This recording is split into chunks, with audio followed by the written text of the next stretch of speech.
ശ്രീമസ് വേണുഗോപാൽ, ഞാൻ ചോദിക്കുന്നത് ഇതൊരു ഇന്ത്യൻ ഉപഭൂഖണ്ഡത്തിന് ഒരു കോൺടെക്സ്റ്റ് എടുക്കുമ്പോൾ, പ്രത്യേകിച്ച് ഓപ്പറേഷൻ സിന്ദൂർ കഴിഞ്ഞു നിൽക്കുന്ന ഒരു സാഹചര്യമായതുകൊണ്ട് ലോകരാഷ്ട്രങ്ങൾ എടുക്കുന്ന കാര്യങ്ങളുണ്ട്, ഇറാനെ ഒറ്റപ്പെടുത്തുന്ന സഖ്യകക്ഷികളുടെ ഒരു നിലപാടൊക്കെ ഉണ്ട്. സ്വാഭാവികമായിട്ടും ഏതെങ്കിലും ഈ തരത്തിലേക്ക് ഒരു ഘട്ടത്തിലേക്ക് പോകുകയാണെങ്കിൽ ഏതെല്ലാം രാഷ്ട്രങ്ങൾ ഒരുമിച്ച് നിൽക്കും, എവിടെ നിന്നൊക്കെ സഹായം കിട്ടും എന്നൊക്കെ ഇന്ത്യ പോലും ഒരു പുനർവിചിന്തനം നടത്തേണ്ട ഒരു ഘട്ടത്തിലേക്കൊക്കെ ഈ ലോക സാഹചര്യം എത്തിക്കുന്നുണ്ടോ?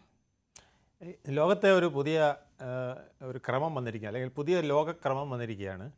അവനവനിസം എന്ന ഒരു ലോകക്രമത്തിലാണ് നമ്മൾ പോകുന്നത്. അമേരിക്ക ഫസ്റ്റ് എന്ന് അമേരിക്ക പറയുന്നു, കാനഡ ഫസ്റ്റ് എന്ന് കാനഡ പറയുന്നു, എന്തിന് പാകിസ്ഥാൻ ഫസ്റ്റ് എന്ന് പാകിസ്ഥാൻ വരെ പറയുന്ന ഒരു ലോകക്രമത്തിലേക്കാണ് ഇപ്പോൾ നമ്മൾ പോയിക്കൊണ്ടിരിക്കുന്നത്. അപ്പോൾ അതുകൊണ്ട് നമ്മളിപ്പോൾ മറ്റൊരാളെ ആശ്രയിച്ച് ജീവിക്കാമെന്ന് കരുതുന്നത് വിഡ്ഢിത്തമാകുന്ന ഒരു കാലമാണ്.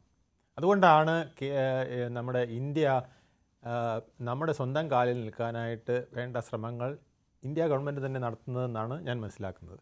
കാരണം ഇന്ത്യക്ക് ഏറ്റവും കൂടുതൽ ശക്തി ഉണ്ടാക്കുക എന്നുള്ളതാണ് നമ്മുടെ ഇന്നത്തെ ലക്ഷ്യം.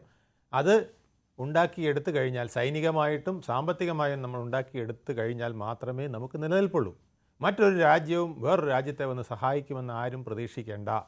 അത് നമ്മൾ പല യുദ്ധങ്ങൾ നമ്മുടെ യുദ്ധത്തിൽ തന്നെ കണ്ടല്ലോ. നമ്മൾ ചെറിയൊരു 3 ദിവസത്തെ യുദ്ധമല്ല, നമ്മൾ ചെറിയൊരു ഓപ്പറേഷനാണ് നടത്തിയത്. ആ ഓപ്പറേഷനിൽ പോലും നമുക്ക് ആരുടെയും സഹായം നേരെ കിട്ടിയിട്ടില്ല. കിട്ടിയെന്ന് പറയാനുണ്ടെങ്കിൽ അല്പമെങ്കിലും ഉള്ളത് ഇസ്രായേൽ മാത്രമാണ്. ബാക്കി അമേരിക്കയെ നമ്മൾ ഏറെ പ്രതീക്ഷിച്ചു. അമേരിക്ക പോലും നമുക്ക് വേണ്ട രീതിയിലൊരു സഹായം ചെയ്തില്ല എന്ന് മാത്രമല്ല, അവസാനം അത് പാകിസ്ഥാനും കൂടെ സഹായമാകുന്ന വിധത്തിൽ അവർ സംസാരിക്കുന്നതാണ് നമ്മൾ കണ്ടത്.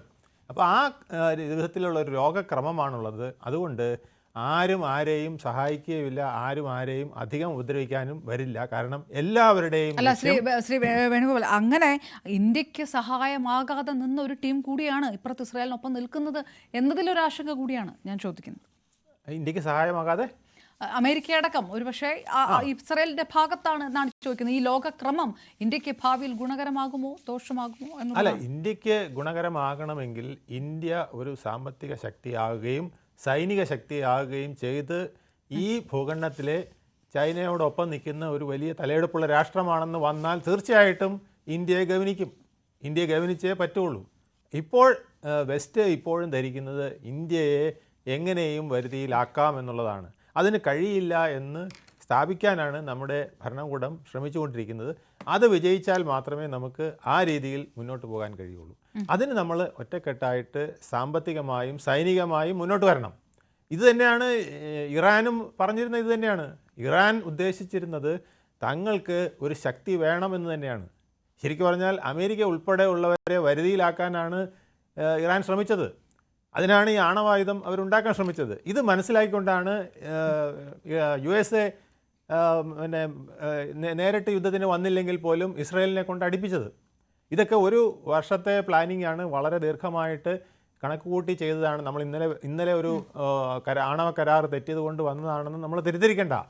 ഇതൊക്കെ അവർക്കറിയാമായിരുന്നു. ഈ ആണവ കരാർ എന്ന് പറഞ്ഞിങ്ങനെ ഓരോ ദിവസവും സംസാരിച്ച് 1, 2, 3 എന്ന് നീട്ടിക്കൊണ്ടുപോയി 5 ആകുമ്പോൾ അമേരിക്കയ്ക്ക് മനസ്സിലായി ഇത് ഇനി ഒരു മാസം കൂടെ പോയി കഴിഞ്ഞാൽ അണുവായുധം ഇറാൻ്റെ കയ്യിലാകും.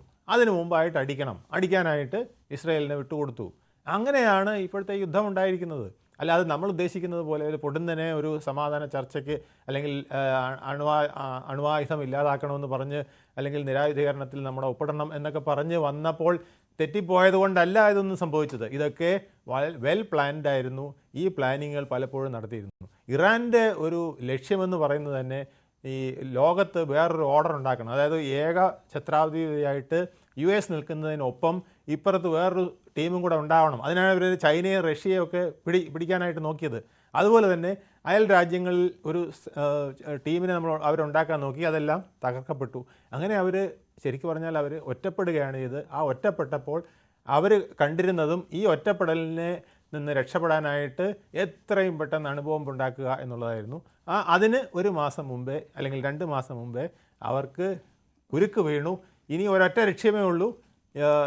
അതും പ്ലാൻ ചെയ്ത് വെച്ചിരിക്കുകയാണ്. നമ്മൾ ഉദ്ദേശിക്കുന്ന പോലെയല്ല.